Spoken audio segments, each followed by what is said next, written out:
Hopefully this is going to introduce you to functions and help you start to understand them. Functions are quite difficult to get to terms with to start with, so please just work through the code and get to the end of the project, even if you are just copying parts to start with, and then go back and just try and think about how these functions are actually working. What a function is just a block of code really, which you can call again and again and again. So for example, this program runs once as it is, and then it stops because the Python starts at the top and executes the code downwards. What I'm going to do is I'm going to make little chunks of code and then call those chunks, so I can basically generate a loop inside this code. The first thing, I've got my variables set up and I've got my print the welcome message. What I'm going to do, my first function really is going to be a welcome function. So in here I'm going to define def the function welcome bracket bracket colon. This is a separate little program which runs sort of by itself, and this is where the sort of local and global variables are going to come into play as well. To start off with, you can see it's indented 4 spaces like there, so we're actually inside this function, and I'm going to put in global, and we're going to need player name, comma, random number,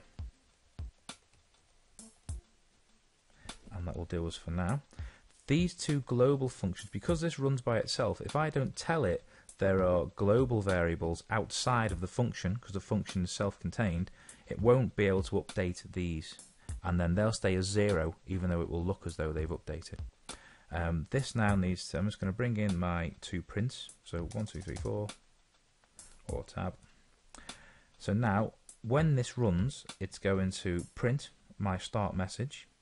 I also want it to do the player name input, so if I indent this in here to be inside this function, I also want it to respond to that player. Tab. So now my function, the welcome function, does all of these things. I also want it to actually do the random number as well, so let's put the random number inside this function as well. Right, now this function's sorted, we have to tell this function to work. So underneath here, I'm just going to go back to the edge, so from the very start, I'm going to call the function, so I'm going to call welcome bracket bracket. That is now, Python's going to start, it's not going to look here, it's going to go straight here and say, oh, it wants me to run welcome and then run this program. So by pressing F5 now, the program isn't actually going to change very much at all. It's just going to do as it's told. And you'll see that happen in the next movie.